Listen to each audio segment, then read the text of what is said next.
welcome to part 10 of my building the Flying Dutchman. You can see I've made some progress. I have my electrical work done. I don't know if you can see some of the lanterns on the main deck, as well as the captain's quarters and the rear of the ship. So let me take you on a journey to show you how I got this far. I have the planking done on this upper part.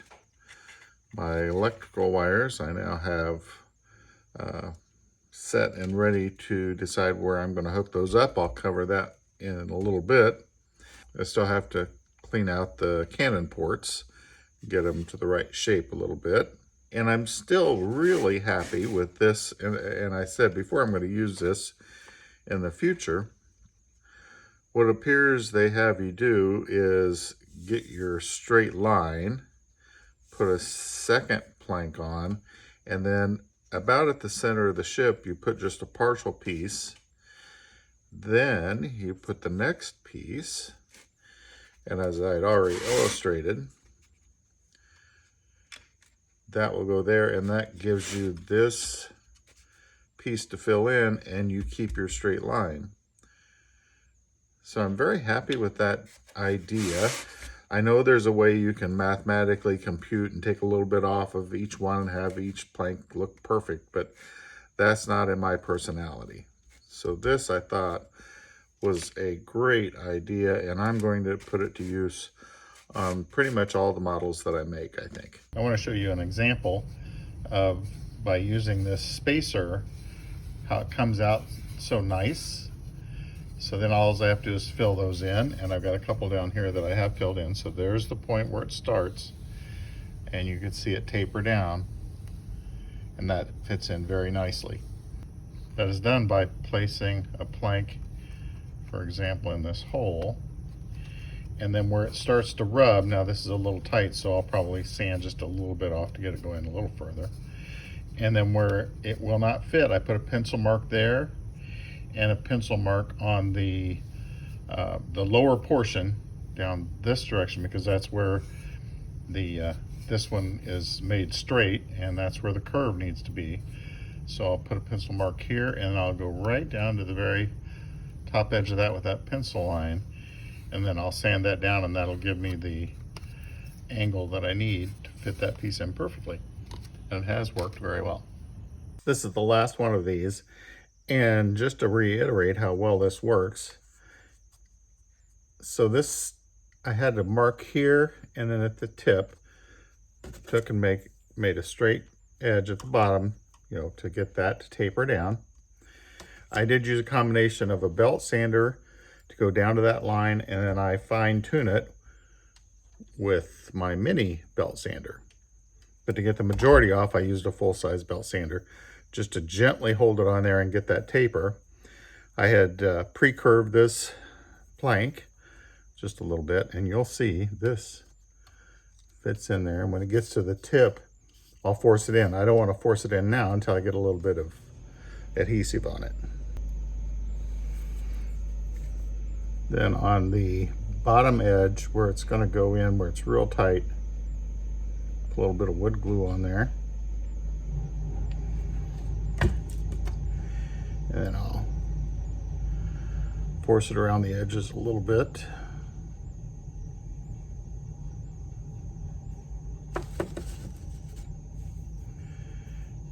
And this one fits so well that I can start up the top.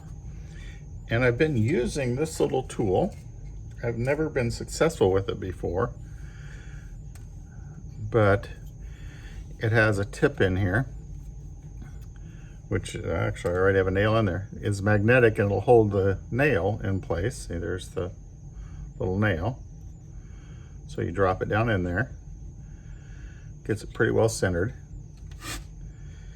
and then I can place it where it's going to go, and you kind of gently but firmly push down, and it has sped this process up. On this last one, this is very narrow, so I could almost skip it. I'm going to go ahead and force this down in there.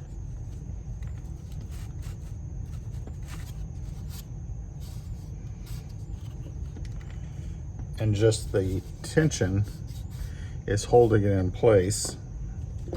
I mixed on this last nail. I hope I don't regret forcing it in here.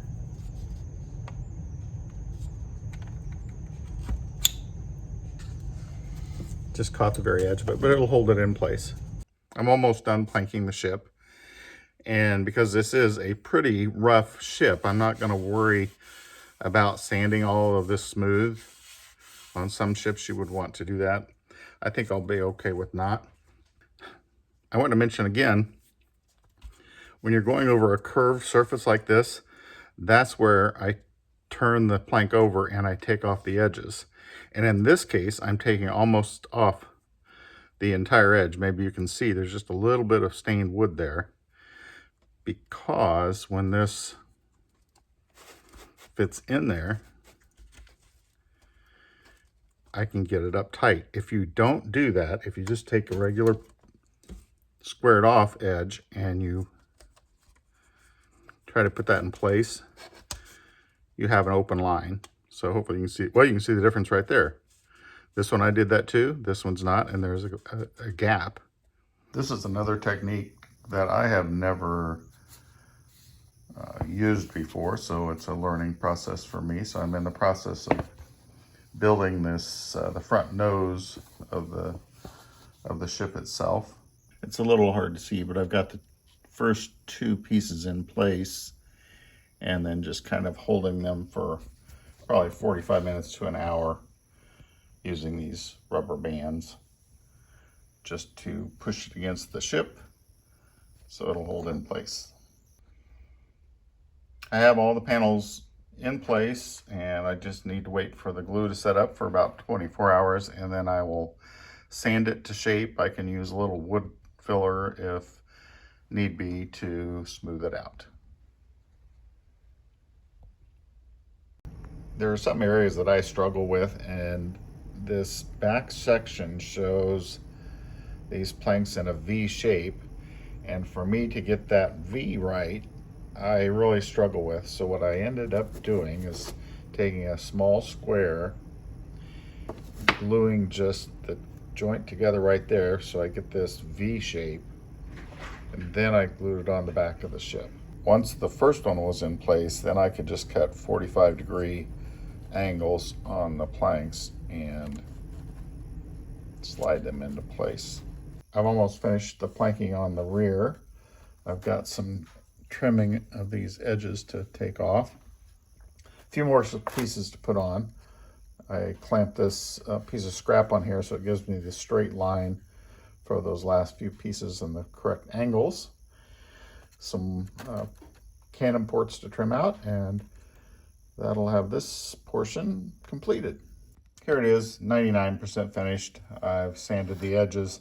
I'll come back and again coat all of this with another layer of stain, and that will get rid of that white fresh wood there. This is the front end where I had that layered sections of wood that you then glue on, and I've sanded it and stained it. I wish I waited on the stain because you could see it much better before I stained it. And this could be a little confusing, so let me go to the manual and show you why. Here's where the piece is glued on. Here's where it is then sanded. And turn the page and you go into another construction phase, and it's not until you get to this next page that it returns to that particular area.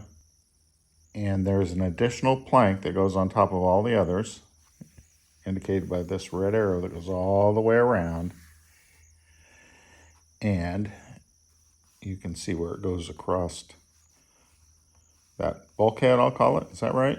Somebody correct me if I'm wrong. So there'll be one of those on each side. I think it marks it as 012 even right there. And another one right there. While I'm back here, here's another example of those false cannon ports where they have you put in a block of wood, paint it black, and then you'll drill a hole and insert a cannon.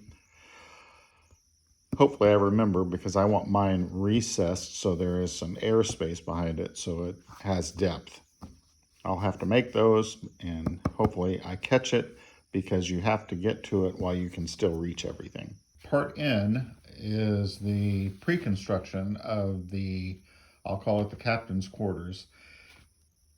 This is a good time to reflect back, because if you just glance at this, you might think that this all gets glued together. But if you go back to your small amount of written instructions, they go alphabetically, and here is N, and it does clearly state to glue pieces N1 and 2 together, but N3 is just a template or a guide so they get the proper angle. So it is important to constantly go back and forth and double check yourself and make sure you're doing steps correctly. This is designed so that you could take it off and then you'd have a battery pack in here, but I'm using a transformer. I will not need batteries, so I will end up putting this in place permanently. And because that will be glued in place, I need to get my lanterns for the back of the ship wired and at least have a hole here that it's going to go through. So I've started working on the lamps, and they have a very intricate little piece that will glue on each of these flat spots. But I also want it to look like the rest of the lamp. So I've taken some painter's tape, reversed it so the sticky side is up. You can see I've got it taped in place. And now I'll be able to do that copper leaf that I have used here. And then I will age that to come close or match that. In the past, I've tried this brush-on metal leaf product. Lately, I've been using this metal leaf adhesive spray. I picked it up at Hobby Lobby. You can see it was about $8. And the thing I like about it, you spray it on and you immediately put on your gold leaf or copper leaf in this case. So there's no waiting for it to dry. You just do it right away. The reason I use the tape, this being aerosol and they're lightweight, it would just blow them right off the paper.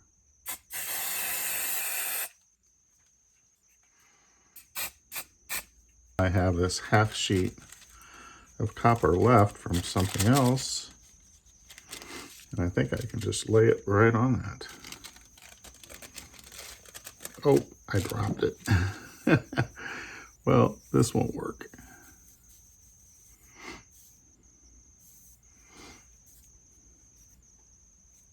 No, it might.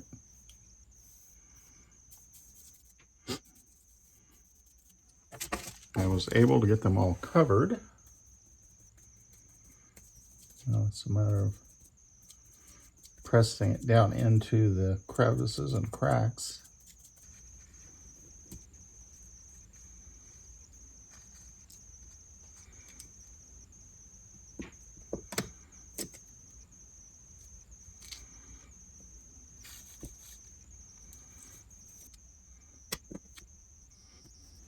Here they are, coppered, and now I will age them. I'll let them dry for a good hour or two, and then I'll mist them with salt water, kind of let that dry, and then I'll put them in a container and let some ammonia evaporate around them, and it should give me the patina that I'm looking for. Continue on the lanterns that go on the back of the ship. This brass, where it extends upward vertically, there are some decremental or ornamental pieces that get glued on there. Right now I'm aging them in this little ammonia brew there. And then there's a lens that goes inside, but what came with the ship is completely clear, and I want it to resemble flickering flames, and I don't want to see the lamp. So instead of using the clear, McDonald's has their plastic cups that have a little bit of a frosted look to them, so it won't be quite as clear, I think. And the other benefit, it's already partially curved, which I think I can get it to fit inside this better because the curve starts. The clear that came with the ship are flat, and then you just slide them in there and make the curvature. So that's what I'm going to try and use. Here are the lanterns, and the instructions have you put a little brass wire around that portion there, wrap all this stuff in black, and then bend it into the ship. I've got this copper tubing, and I'm going to feed the wires through that. Obviously it won't be this long. That is going to require me to file a little bit of this off because I want that to go up higher. It'll help hold it in position instead of just on the base of that. So let me get to work on that. I'm sure you're tired of hearing me say how much I like this little belt sander, but I actually used it to sand down the base of the lantern. Then on the copper tube, I kind of tapped this punch to make it just a little bit wider so I didn't have to sand off quite as much. This is 1/4 inch and then a 1/4 inch elbow, and then this will go into the side of the ship. I may put a support, either copper or brass wire, and wrap it around here and also go into the side of the ship. I will age this copper with the Novacan patina acid solution. Then I used epoxy JB Weld, where you mix the two types together, and then in 10 minutes or so it sort of solidifies, and that's just on the inside of the tube. I didn't want to solder it because I was fearful I would melt the wires inside. I had soldered this prior to putting the wires in. Here's an example of that false cannon, and they give you this small barrel. This is the one that goes on the back of the ship, and there's 4, 2 on each of the sides and then 2 in the back. The 2 in the back are a little different. So what I've done, instead of just putting a block of wood there and painting it black, I've made these so they will go inside the ship and give some depth. However, this would be too far back and it won't work. So what I've done, taken just a dowel, tapered it so it will fit in here, drilled a hole in the other end of it, and this barrel will tighten into there.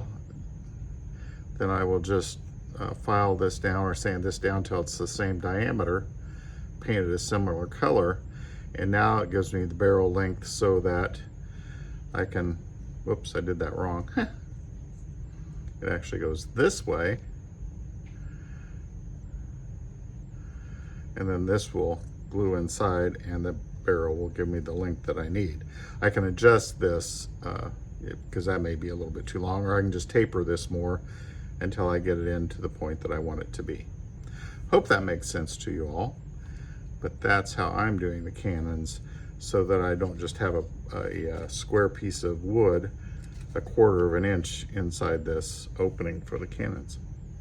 Here are those 2 cannons kind of in place. They're not glued in. The part that holds them is glued in. And you can see I added a little wooden dowel, tapered it down, painted it black so you won't be able to see it, and it'll give me depth inside the cannon port. There it is. And I'll be able to adjust it just a little bit with the glue. I like that much better than just having a block of wood like that painted black. Just my opinion. As you can see, I've made some progress. I've been working on the lighting, and I was able to put some shells up on the main deck. I did go ahead and plank over this back section of the ship that will go here.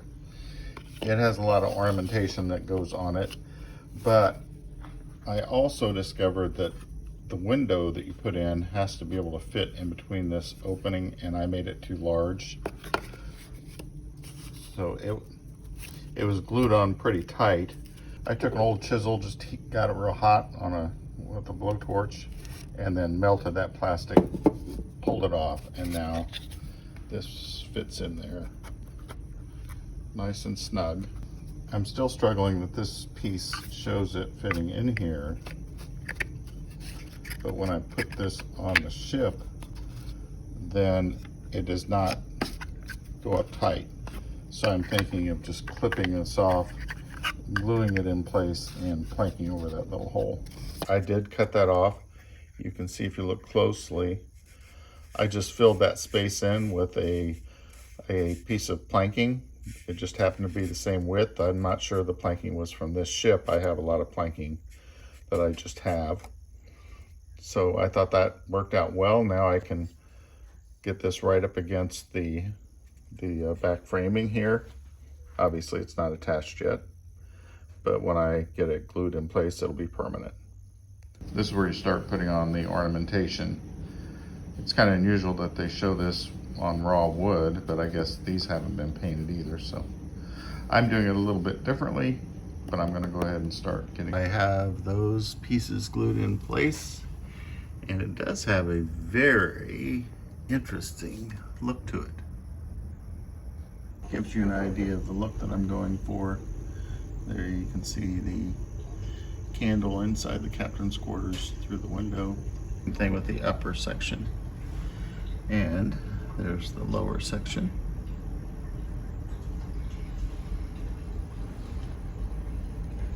Coming along nicely. I want to give you an idea of how I accomplished this. And obviously you can see I still have rubber bands holding it together. Each one of these supports, actually this is not attached yet, so I'll take this off. I put them in place by taking the CA glue and I just put a bead on a piece of tape, and it will not dry. The CA glue will not dry right away. Then I was able to take each one of these and with a pair of tweezers dab it in the super glue and then put it in its spot. To get it set up quicker, I used this spray, which is this spray really speeds up the adhesion rate on super glue or CA glue. To attach these railings, I'm not going to use CA glue because it tends to be brittle, and I've already bumped a couple of these and knocked them off and I had to put them back on. What I will do is I will mix some epoxy glue together. It makes a real strong bond. Then I'm going to take probably a toothpick or something and put a glob on the top of each one of these, and then put the top rail on it. Here's the epoxy, the two different colors, and you mix these together.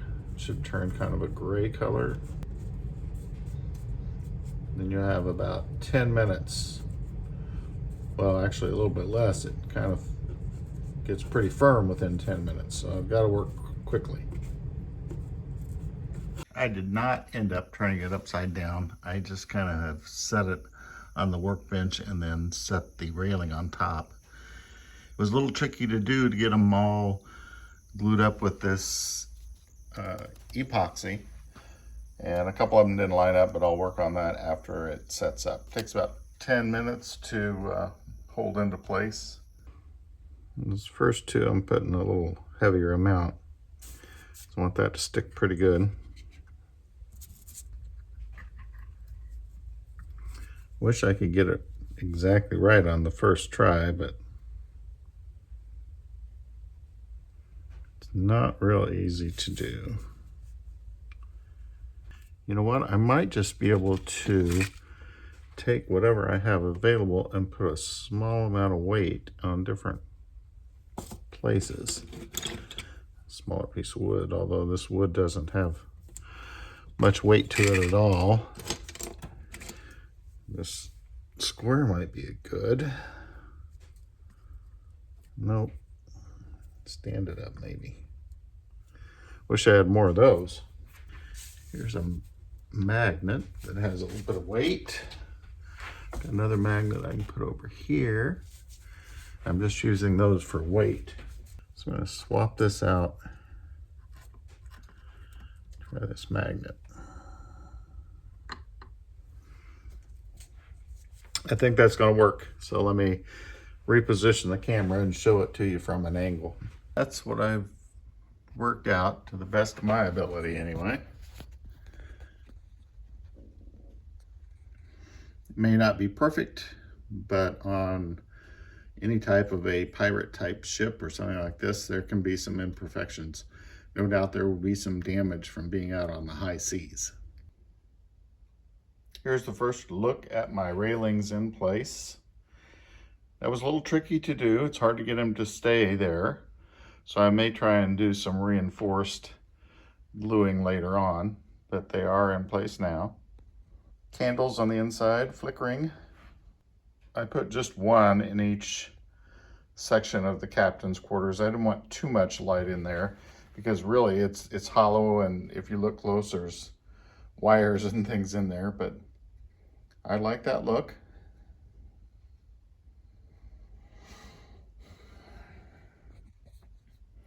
You can see I've started darkening this copper. I'll work on that some more, and I'll probably put some crustaceans and things on those to hide the seam and try to disguise the copper pipe somewhat. Get it to look more like the lantern on top. Probably do that with paint. That's it for part 10.